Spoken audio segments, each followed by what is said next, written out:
A young Pentecostal preacher said that Apostle Babalola was poor. But let me say some things here. Apostle Babalola is still alive, even in death. That is why, reverently, I said Apostle Babalola was very rich. How rich was he? In death, he is still speaking.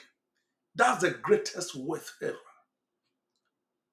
Today, the Nigerian church, especially the Pentecostal setting, has been reduced to flashy cars, mansions, private jets, lots of money. That is what is defined as prosperity. But that's just a byproduct of prosperity. The greatest prosperity any man of God can have is that even in death, he is still speaking. How dare you sit down and begin to say that Apostle Babalola was poor? Because you don't understand spiritual principles. If you understood it, you will know that Babalola is one of the wealthiest men that ever lived. This is a man who rose up against the kingdom of darkness and put them to flight. This is a man who stood before evil forest. He prayed and the demons could not resist him. This is a man that brought a new spiritual paradigm to Christianity that has never been seen, that has never been experienced, that men dropped their idols and ran to the living God.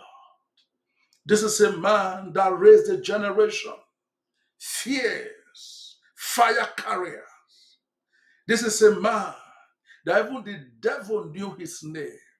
How dare you say he was poor? The reason is because you do not understand spiritual principles. Very unfortunate.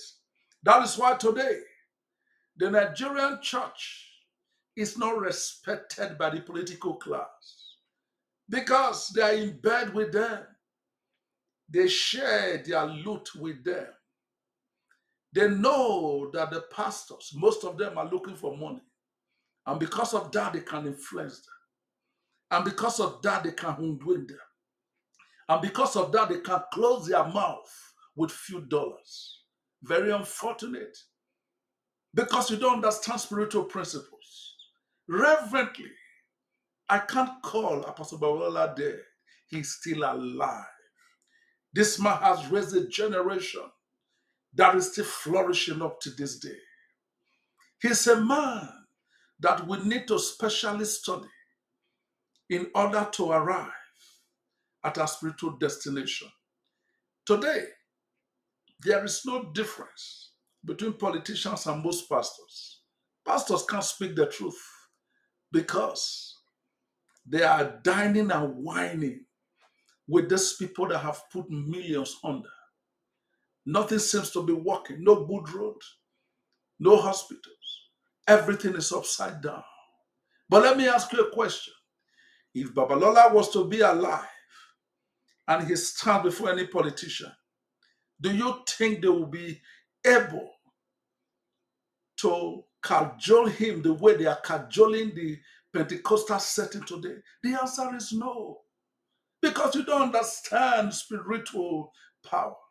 Today, whenever I'm weak to pray, I remember this man who prayed 24 hours non-stop. Whenever I am weak, I remember this man, even who conquered cities and nations for Jesus. He was not poor. God bless you.